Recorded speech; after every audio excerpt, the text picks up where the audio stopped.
वंदे मातरम दोस्तों। मैं हूं आपका दोस्त कौशल चौधरी।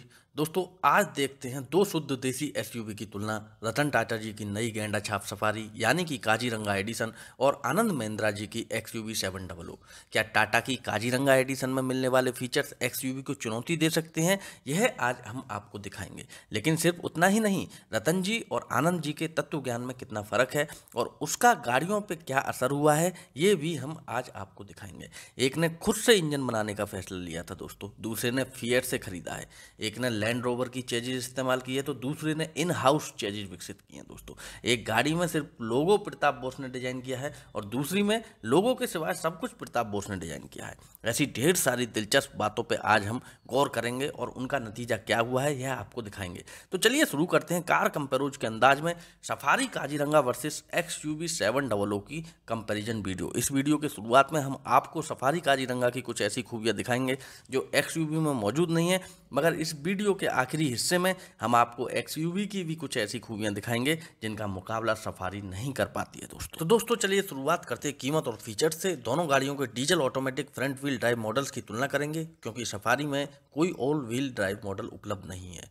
सफारी काजीरंगा XZ-A+ की कीमत एक्सयूवी AX7 लग्जरी वैक्स से 30,000 रुपये महंगी है, यानी कि 26,80,000 रुपये ऑन रोड दिल्ली। लेकिन महंगी होने के बावजूद सफारी काजीरंगा में एक्सयूवी जितने फीचर्स नहीं मिलते, यह बात हमेशा याद रखना। एक्सयूवी में आपको 15-20 ऐसे फीचर्स मिलते हैं जो टाटा मोटर्स अपनी काजीरंगा स्पेशल एडिशन में भी नहीं दे पाया है, जैसे कि 360 डिग्री कैमरा सिस्टम, एडास के फीचर्स, बड़ा इंफोटेनमेंट और स्पीड कंट्रोल की TFT डिस्प्ले दोस्तों, टेस्ला जैसा smart door handles, dual zone climate control इत्यादि, जिनकी पूरी लिस्ट आप यहाँ पर स्क्रीन पॉज करके पढ़ सकते हो दोस्तों। दूसरी ओर सफारी काजीरंगा में 4-5 ऐसे फीचर्स मौजूद हैं जो टॉप एंड एक्सयूवी में नहीं मिलते हैं, जैसे वेंटिलेटेड फ्रंट और मिडिल रो सीट्स के आगे पीछे स्लाइड करने की सुविधा, hill descent control, auto dimming inside mirror, HID xenon headlamps इत्यादि। लेकिन कुल मिलाकर देखा जाए तो वैल्यू फॉर मनी के हिसाब से एक्सयूवी साफ साफ बेहतर है। लेकिन फीचर्स तो सिर्फ एक पहलू हैं दोस्तों, देखते हैं बाकी सारे पहलुओं में कौन सी गाड़ी सबसे बेहतर साबित होती है। तो दोस्तों अब बात करते हैं अंदरूनी जगह और कंफर्ट। दोस्तों सीटिंग के मामले में महिंद्रा ने आधा अधूरा काम कर रखा है, इस बात में कोई दो राय नहीं है। पहली बात तो महिंद्रा ने फिलहाल एक्सयूवी में कैप्टन सीट्स का पर्याय भी नहीं दिया है। महिंद्रा का ऐसा दावा है कि वह कैप्टन सीट्स पर काम कर रहा है, लेकिन अभी भी एक्सयूवी की मिडिल रो हेड रूम और थर्ड रो नी रूम इतनी खराब है कि बड़े आकार की कैप्टन सीट्स एक्सयूवी में बिठाना नामुमकिन है दोस्तों।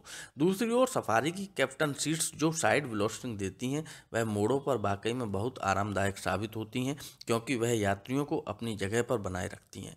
अंडर थाई सपोर्ट्स भी बेंच सीट से बेहतर है, क्योंकि कैप्टन सीट्स की सीट स्पेस जो होते हैं बेंच सीट से थोड़े ऊपर होते हैं दोस्तों। इसके अलावा महिंद्रा ने एक और बहुत बड़ी गलती की है कि मिडिल रो बेंच सीट्स को स्लाइड एडजस्टमेंट की सुविधा नहीं दी है। यही गलती टाटा ने हैरियर में की थी, लेकिन सफारी में उन्होंने याद से मिडिल सीट्स को आगे पीछे स्लाइड एडजस्टमेंट की सुविधा दी है, चाहे बेंच सीट हो या कैप्टन सीट्स। खासकर एक्सयूवी और सफारी जैसी 7 सीटर गाड़ियों में सबसे पिछली सीट्स को इनोवा क्रिस्टा जितनी लेग रूम और नी रूम उपलब्ध नहीं है, इसलिए इनमें मिडिल रो स्लाइडिंग होना बहुत ज़्यादा जरूरी हो जाता है दोस्तों।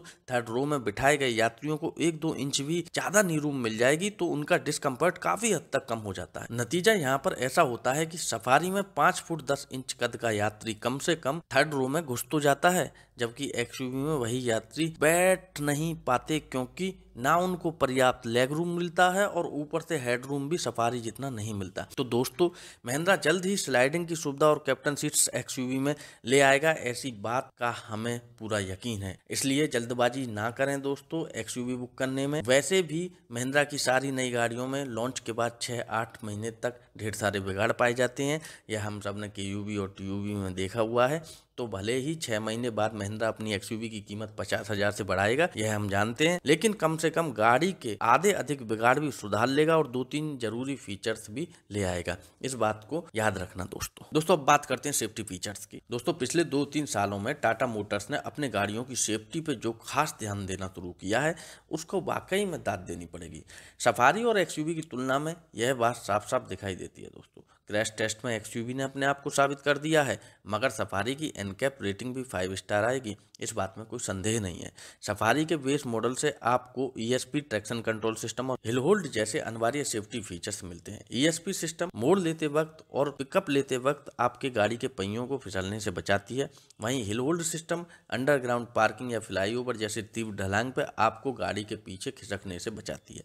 ये दोनों फीचर्स आपको XUV के MX मॉडल और AX3 मॉडल में नहीं मिलते हैं। उसके लिए आपको कम से कम AX5 मॉडल खरीदना पड़ता है। इतना ही नहीं, XUV ने रियर पार्किंग सेंसर में भी गजब कंजूसी की है दोस्तों। 4 सेंसर के बजाय XUV में केवल 2 सेंसर मौजूद हैं। सेफ्टी फीचर्स के अलावा XUV के AX3 मॉडल में 2 ऐसे फीचर्स और आपको नहीं मिलते हैं जो बेस सफारी में भी मिल जाते हैं। वो है टेलीस्कोपिक स्टीयरिंग एडजस्टमेंट और प्रोजेक्टर हेडलैम्प्स दोस्तों। XUV की खूबियां तो आपने देख ली, लेकिन क्या सफारी काजीरंगा में भी ऐसी कोई खूबी मौजूद है जो XUV में नहीं मिलती? चलिए देखते हैं। दोस्तों बात करते हैं पिकअप की। अगर टाटा अपना खुद का Tata safari storm hexa area वाला 2.2 लीटर डीजल इंजन VS6 के लिए AVL के साथ विकसित करता तो क्या होता? इसका उचित उदाहरण है XUV का इंजन। पावर फिएट के मल्टीजेट इंजन से 15 HP बेहतर है और टॉर्क तो मल्टीजेट से 100 Nm तक बेहतर है। इतना ही नहीं, स्मूथनेस में भी XUV का इंजन मल्टीजेट से हल्का सा बेहतर है। माना कि महिंद्रा के इंजन का वजन मल्टीजेट इंजन से थोड़ा सा भारी है, लेकिन प्लास्टिक टेलगेट जैसी तरकीब लगा के महिंद्रा ने XUV का वजन सफारी से लगभग 150 किलो हल्का रखा है और हैरियर से 20 किलो हल्का। कुल मिलाकर XUV का पिकअप सफारी से थोड़ा सा तेज है, लेकिन इससे भी ज़्यादा महत्वपूर्ण बात यह है कि महिंद्रा अपनी गाड़ी की कीमत सफारी से 2.5 लाख रुपए सस्ती रख पाया है। इसलिए टाटा को जल्द से जल्द हैरियर और सफारी में अपना 2.2 लीटर वाला इंजन लाना चाहिए, फिर चाहे वह पर्याय के तौर पर क्यों ना हो, जैसे विस्टा में होता है। ग्राहकों को जो पर्याय अच्छा लगे वह चुन सकता है। अगर सफारी में टाटा इंजन का पर्याय आता है तो उसकी कीमत सीधी 1.5 लाख रुपए सस्ती हो जाती है, इस बात में कोई संदेह नहीं है। और यहाँ पर बात खत्म नहीं होती दोस्तों, क्योंकि XUV में समान कीमत की सफारी से पूरे 25 फीचर्स ज्यादा मिलते हैं दोस्तों। यकीन नहीं आता? चलिए हम आपको दिखा देते हैं दोस्तों। अब बात करते हैं पकड़ और सस्पेंशन कंफर्ट की। वैसे तो सफारी और XUV दोनों अपने भारतीय इंजीनियर्स ने भारतीय सड़कों के हालात के अनुसार सस्पेंशन को लाजवाब ट्यून किया है। दोनों गाड़ियां टूटी फूटी सड़कों पर लाजवाब रूप से सोख लेती हैं दोस्तों। नेक्सॉन और XUV 300 की तुलना में टाटा का सस्पेंशन XUV से साफ साफ बेहतर साबित हुआ था, लेकिन अब की बार महिंद्रा ने आखिर टाटा मोटर्स से भी बेहतर सस्पेंशन बना के दिखाया है दोस्तों। और इसके लिए महिंद्रा ने 2 बेमिसाल पुर्जों का इस्तेमाल किया। पहला है महिंद्रा का फुल्ली इंडिपेंडेंट रियर सस्पेंशन, जबकि सफारी में सिर्फ सेमी इंडिपेंडेंट रियर सस्पेंशन मौजूद है। दरअसल जिस प्लेटफॉर्म पर टाटा ने सफारी बनाई है वो है लैंड रोवर की डिस्कवरी स्पोर्ट्स का प्लेटफॉर्म, लेकिन डिस्कवरी स्पोर्ट्स में तो fully independent multi link rear suspension मौजूद है जैसा महिंद्रा ने XUV में दिया हुआ है। लेकिन टाटा ने पैसे बचाने के चक्कर में दोस्तों सफारी को जुगाड़ वाला twist blade with pen hard rod system डाल दिया दोस्तों। लेकिन यहाँ पर बात खत्म नहीं होती है, क्योंकि महिंद्रा ने XUV को लाजवाब FSD डंपर्स भी दिए हुए हैं, यानी कि फ्रीक्वेंसी सेलेक्टेड डंपर्स, और वो भी कोनी नामक मशहूर सस्पेंशन उत्पादक से लेकर उसके साथ विकसित किए हुए।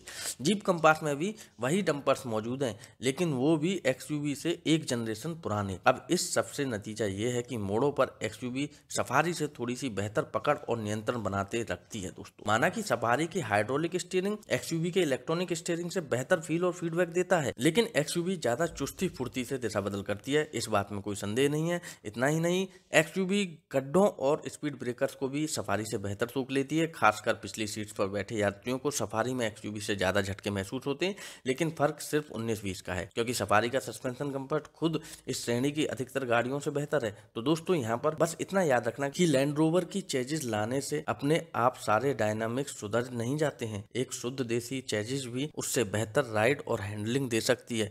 लेकिन यहाँ पर बात खत्म नहीं होती, क्योंकि महिंद्रा एक और ऐसा सिस्टम XUV में ले आया है जो टाटा नहीं ला पाया है दोस्तों। चलिए देखते हैं वो क्या है। All wheel drive system. Tata को यकीन था कि वह महीने में 100 all wheel drive system safari भी नहीं बेच पाएगा, इसलिए टाटा ने सफारी में कोई ऑल व्हील ड्राइव सिस्टम विकसित नहीं किया है। वास्तव में इस श्रेणी के 5% ग्राहक भी ऑल व्हील ड्राइव मॉडल नहीं खरीदते। आखिर ये बड़ी बड़ी एसयूवी खरीदने वाले अधिकतर ग्राहक उन्हें शहरी सड़कों पर चलाते हैं, तो 4 व्हील ड्राइव के लिए 2 लाख रुपए ज्यादा ग्राहक नहीं देना चाहते। इस हिसाब से टाटा का कहना गलत नहीं है। हर महीने 2000 सफारी भी नहीं बिकती है, तो उसके 5% मतलब 100 से ज्यादा 4 व्हील ड्राइव सफारियां बेचना नामुमकिन है। लेकिन महिंद्रा तो हर महीने 3000 से ज्यादा थार बेच रहा है, जो सारी की सारी ऑल व्हील ड्राइव है। इसलिए महिंद्रा को एक्सयूवी के ऑल व्हील ड्राइव मॉडल्स की खपत अच्छी होगी, ऐसा लगता है। माना कि एक्सयूवी का all wheel drive system Thar जितना उपयुक्त नहीं है, क्योंकि ना उसमें लो रेशियो गियर बॉक्स मौजूद है और ना ही कोई लॉकिंग डिफरेंशियल। लेकिन जब कीचड़ या रेत में फ्रंट व्हील ड्राइव वाली गाड़ी ये नई सफारी फंस जाएगी, वहां पर ऑल व्हील ड्राइव वाली एक्सयूवी आसानी से निकल जाएगी और वहां पर आपको सफारी का टेरेनियन रेस्पॉन्स सिस्टम कुछ काम नहीं आएगा दोस्तों। चाहे आपकी सफारी का टेरेनियन रेस्पॉन्स 100 बार भी क्यों ना घुमा लो, उसकी ऑफ रोडिंग क्षमता ऑल व्हील ड्राइव एक्सयूवी जितनी अच्छी कभी नहीं होने वाली है। यह बात हमेशा याद रखना दोस्तों। ऑल व्हील ड्राइव के अलावा भी महिंद्रा ने एक और ऐसी चीज एक्सयूवी में दी है जो अब तक टाटा नहीं दे पाया है। चलिए देखते हैं वह क्या है दोस्तों। वो है एक्सयूवी 700 पेट्रोल इंजन। फिलहाल टाटा मोटर्स अपनी सफारी में पेट्रोल इंजन भी नहीं दे पाया है। अब यहाँ पर भी वही दिक्कत है। फिलहाल इस श्रेणी में सिर्फ 2-3% ग्राहक पेट्रोल एसयूवी खरीदते हैं, लेकिन क्रेटा और सेल्टोस जैसी हल्की छोटे इंजन वाली एसयूवी पेट्रोल मॉडल्स की खपत देखकर महिंद्रा को लगता है कि पेट्रोल एक्सयूवी को भी ठीक ठाक मांग मिल जाएगी। माना कि कुछ ग्राहक ऐसे भी हैं जिनका रनिंग बहुत ही कम रहता है, सिर्फ 2-3 हजार किलोमीटर हर साल। उनके लिए सफारी और डीजल एक्सयूवी से बेहतर पिकअप, स्मूथनेस और सस्ती कीमत वाली पर्याय महिंद्रा ने बनाया है। और पिकअप तो वाकई में लाजवाब है। लगभग 9 सेकंड में पेट्रोल एक्सयूवी 100 की रफ्तार हासिल कर पाती है। लेकिन एक बात को ध्यान रखना चाहिए दोस्तों, एक्सयूवी पेट्रोल गलती से भी मैनुअल गियर बॉक्स वाली मत लेना, क्योंकि इसका टर्बो पेट्रोल इंजन 2000 आरपीएम के नीचे बहुत कमजोर पिकअप देता है। 2000 आरपीएम के ऊपर जाने के बाद यह इंजन अपना टर्बो चार्ज घुमाना शुरू करता है, जिसके बाद सारा पिकअप मिलता है। लेकिन ऑटोमेटिक मॉडल्स में इसकी कोई दिक्कत नहीं होती है, क्योंकि उसका टीसीयू यानी कि ट्रांसमिशन कंट्रोल यूनिट अपने आप इंजन के आरपीएम एडजस्ट करके आपको लाजवाब पिकअप देता है। और यह पेट्रोल ऑटोमेटिक मॉडल 18 लाख रुपए की कीमत में उपलब्ध है ऑन रोड दिल्ली। रही बात माइलेज की, तो आपको दिनादिन इस्तेमाल में 7 किलोमीटर प्रति लीटर का माइलेज मिलेगा, जबकि डीजल का आराम से 12 किलोमीटर प्रति लीटर का माइलेज मिलेगा। तो महीने का 500 किलोमीटर से ज्यादा रनिंग होगा, तो पेट्रोल मॉडल के बारे में सोचना भी मत दोस्तों। हमारे नए वीडियो आते ही तुरंत आपके मोबाइल पर उसका नोटिफिकेशन पाने के लिए वीडियो के नीचे स्थित सब्सक्राइब बटन पर क्लिक कीजिए और उसके बाद इस बेल आइकन पर क्लिक करके ऑल नोटिफिकेशन का पर्याय चुनिए। दोस्तों, आज की लेटेस्ट व्हीकल की पर्दाफाश करने वाली एक वीडियो की झलक हम आपको यहाँ स्क्रीन पर दिखा रहे हैं। इस वीडियो का जरूर लाभ उठाइए और हमारे ये वीडियो पूरा आखिर तक देखने के लिए आपको बहुत बहुत धन्यवाद।